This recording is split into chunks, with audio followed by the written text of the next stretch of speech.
मनुष्य सफल नहीं हो सकता। इसलिए कहा जाता है कि गरीब को मत मारो, गरीब बेचारा रो देगा, जब सुनेगा उसका वाली तो तुम्हें जड़ से उखाड़ कर खो देगा। गरीब का मतलब क्या है? जिसके पास में धन दौलत रुपए पैसा नहीं है, बिल्कुल नहीं। गुरु महाराज ने कहा कि संत समाज में गरीब उसे कहा जाता है कि जो बेजुबान है, जो कुछ नहीं कह सकता, केवल अपनी आंखों से आंसू बहाता है। जो तुम उसके साथ दुष्कर्म कर रहे हो, उन दुष्कर्मों के लिए उस परम पिता परमात्मा से दुआ करता है, उससे माफी मांगता है और हमारे आपके लिए बद्दुआ मांगता है कि ये आज का मानव, आज का इंसान मुझे बेरहमी से काट कर मार कर खा रहा है, इसे मेरी बद्दुआ जरूर लगनी चाहिए। तो जब उसकी बद्दुआ लग जाती है प्रेमियों, तो हमारे अच्छे खासे संसार को, हमारी अस्थि को काट कर मिटा देती है। तो कम से कम कुदरत के उस कहर से तो डरना चाहिए। आप मानव से नहीं डरना चाहते, ना डरो, लेकिन उस कुदरती प्रकोप से तो डरना चाहिए। तो बाबा जय गुरु जी महाराज ने कहा कि छुआछूत का बहुत बड़ा असर है। जब तक आप भी छुआछूत को से बचोगे नहीं, दूर रहोगे नहीं, तब तक आपका कुछ नहीं हो सकता।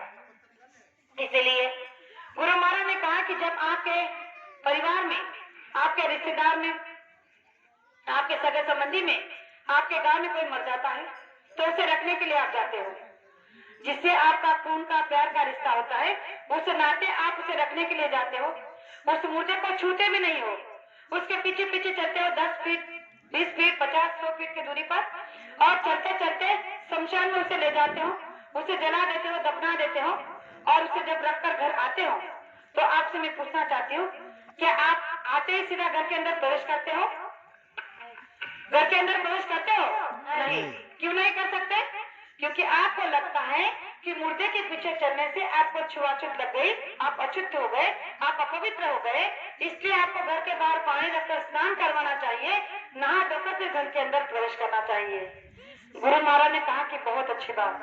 अरे जो मकान आपका ईंट पत्थरों का है, उसके अंदर जाने से पहले आप स्नान करना चाहते हो, उसके लिए जो कर्तव्य आपका था, जिससे आपका खून का प्यार का रिश्ता था, मरने के बाद कुछ ही घंटों में मुर्दा हो गया, जिसको आपने छुआ भी नहीं, आपको छुआछूत लग गई, और आपने क्या किया?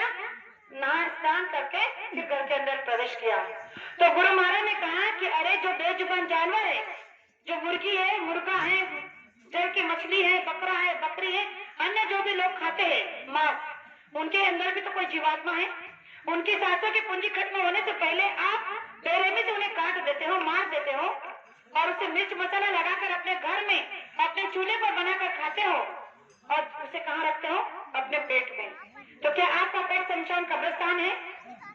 गुरु महाराज ने कहा जो आपका था उसको तो आप लाखों को दूर कर रखे हैं, शमशान में जला कर आए, और जिसका मानव से मानव का रिश्ता है, एक पशु होना तो क्या हुआ, लेकिन इस पशु को जीते जी मार देने के बाद आपने उसे कहाँ रखा? अपने पेट में।